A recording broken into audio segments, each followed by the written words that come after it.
Պարոն Վարդևանյան, բարև ձեզ, շնորհակալություն 3-6 ժամ շարունակ, այստեղից իրականում շատ լավ օրինակ ցույց տալու համար ամբիոնը կարոտել էր բովանդակության, այդքան տևական բովանդակության, ես վստահ եմ, որ դուք իսկապես որ պետական մարմնում լինեք, օրինակ որ դուք որևէ խմբում լինեք, որը բանակցում է, հանդիպում է օտարերկրյա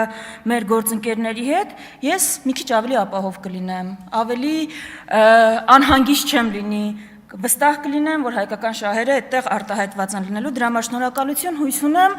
այն ինչ մտածել եք, որ կկարողանաք իրագործել այդ պատասխանատվությունը ունենալով, դա կստացվի։ Այսքանը թեմայի մասին, հիմա գանք իսկապես անկյունակարային բանավեճին։ Պարոն Եղոյան, լավ եք։ Ինչ է եղել։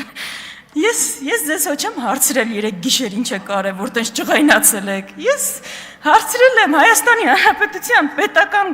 պետական կարևորագույն հարց եմ ուղղել պետական քաղաքականության ու ընդհանրապես պետությունը կազմակերպելու մասին։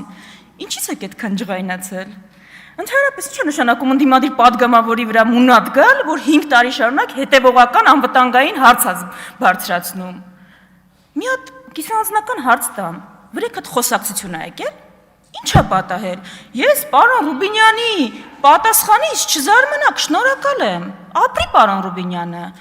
երեք ես ինչու եմ այդ հարցը տվել, հիշեցնեմ Հայաստանի Հանրապետության քաղաքացիներին, որ ընդամենը հարցրել եմ, որոնք են Հայաստանի սպառնալիքները, որովհետև դուք այո տարիներ շարունակ տևական ժամանակ խուսափել եք դրան ուղիղ պատասխանելուց, իսկ Արարատ Միրզյանը նախընտրական բանավեճին ընդհանրապես այնպիսի պատասխան է տվել, որ ավելի է խճճել ինձ։ Ու այո, այդ պարզունակ հարցը ես պնդում եմ, որ Հայաստանի ժողովուրդը իրավունք ունի իմանալու։ Դրա համար էլ հարցրել եմ։ Ոչ Տիկին Ղազարյան։ Լավ է, որ պարոն Ռուբինյանի ինքնիշխանությունը թույլ տվեց ասելու սպառնալիքների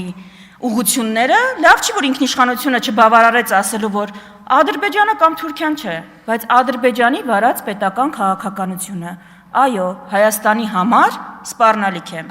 Թուրքիայի վարած պետական քաղաքականությունը, այո, Հայաստանի համար սպառնալիք է։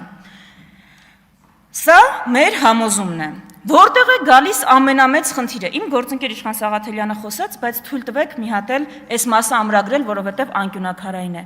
Դուք ասում եք, որ մենք սպառնալիքը ֆիքսել ենք, դրա համար բանակցում ենք, գործընթացներ ենք սկսել, որ սպառնալիքը չեզոքացնենք։ Դա շատ տրամաբանական կլիներ, եթե դուք բանակցեիք եւ եթե այդ գործընթացը լիներ փողզիջումներով։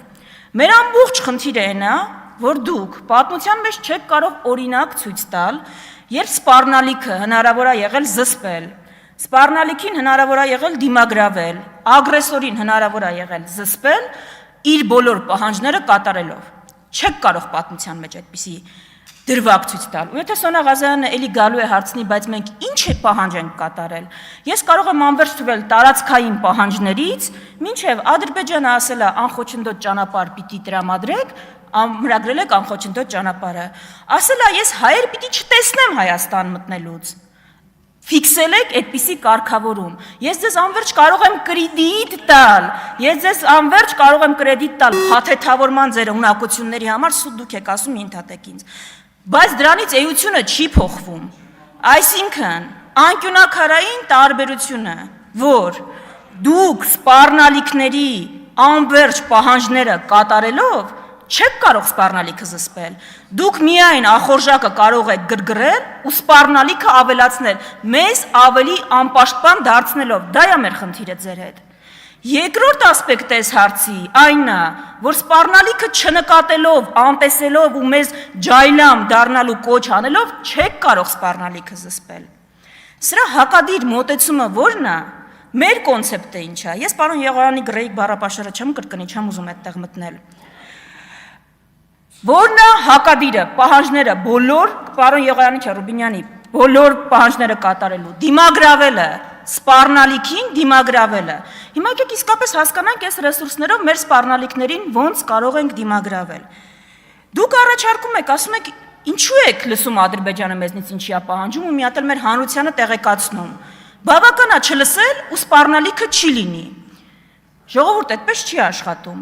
Ոնց կարելի է դիմագրավել այդ սպառնալիքներին։ Եթե քեզ սպառնում է տնտեսական էքսպանսիա, այդ սպառնալիքին կարելի է օրինակ դիմագրավել համապատասխան օրենք ընդունելով ու պաշտպանելով քո տնտեսությունը։ Եթե հարևան պետությունը, որը պետական քաղաքականություն է վարում, թշնամական քո նկատմամբ ու սպառնում է այստեղ բնակեցնել ադրբեջանցիներով պետական քաղաքականությամբ, այո, հնարավոր է օրենսդրական կարգավորումներով զսպել, արգելք հանդիսանալ, դիմագրավել այդ սպառնալիքին։ Ոչ, մենք չենք առաջարկում Թուրքիային ու Ադրբեջանին պատերազմ հայտարարել։ Դա չի առաջարկը, բայց մենք առաջարկում ենք երկու բան. արհեստականորեն չնվազեցնել մեր սպառնալիքները ու ուղիներ մշակել դրա դիմագրավման համար։ Ու եկեք գլուխներս մտցնենք ավազի մեջ, չտեսնենք սպառնալիք, հետևապես այն չլինի, դա մեր համար ոնց ասեմ, հիմարություն է, չի կարող, գալու ենք հասնենք այնտեղ, հիմա մեզ ասում են դեկտեմբերին ձեզ սպասում է որոշում, ԵԱՏՄ-ից դուրս գալու եք թե չէ։ Եկեք բոլորով չնկատենք, չկա այդպիսի հայտարարություն։ Բայց մեր պարտականությունն է, ձեզ ձեռ է տալի դա չնկատելը, մեզ պարտականությունն է մեր հայրենակիցներին ասել, սիրելի ժողովուրդ, պատրաստ ենք մենք դրան, պատրաստ ենք, եթե պատրաստ ենք, եկեք վաղը դուրս գանք, եթե պատրաստ ենք ավելի լավ տեղ գնալու, բայց եթե պատրաստ չենք, իմացեք դա մեզ ասում են մի քանի ամիս հետո սպառնում է, ու այդ հայտարարությունները չնկատելը չի լուծելու այդ խնդիրը։ Այո, երրորդ կետը, այս անկյունակարային բանավեճի, ես չգիտեմ ձեր ինքնիշխանության հետ ինչ սահմանափակում է, որ չեք կարող անգամ հարց տալ, Ռուսաստանը սպառնալիք է թե չէ։ Ես այնտեղից հարց եմ տալի, Եղոյան ասում է, ես չեմ տվել այդ հարցը, Տիկին Վարդանյանը տվել, հա, ես եմ տվել, իմ Ռուբինյանը, կներեք, շփոթում եմ ձեզ։ Ես իմ ինքնիշխանության սահմանափակում չկա, ես հանգիստ կարող եմ այս ամբյոնից հարցնել, Ռուսաստանը մեր համար սպառնալիք է թե չէ։ Ուզում եմ հարցնում եմ, կներեք, ձեզ հաշվետվություն որ չեմ տվել։ Հարցնում եմ, որովհետև դուք ամիսներ շարունակ խոսել եք հիբրիդային սպառնալիքի մասին, ակնարկներ եք արել, ու չեք ասում պետության անուն։ Ես հարցնում եմ, այդ ինչ ինքնիշխանություն է, որ կաշկանդված եք մատնանշելու այն սպառնալիքը, որտեղից գալիս է։ Վոլդեմորտի մասին ենք խոսում, անունը տալ չի կարելի։ Այսինքն, այդ ինչ ինքնիշխանություն է։ Ինչ ինքնիշխանություն է։ Դրա համար ես այդ կաշկանդումը չունեմ, հարցնում եմ ձեզ, մեր համար սպառնալիք չի։ Մեր համար սպառնալիք չի։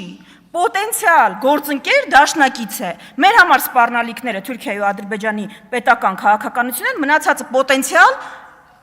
դաշնակիցներ են տարբեր աստիճանի։ Հիմա դուք ասեք այդ հիբրիդային սպառնալիքը, որ արտաքին հետախուզական ծառայությունը զեկույցներ է հրապարակում, տասնյակ էջեր է նվիրում, որտեղից է գալի մեր ժողովրդին։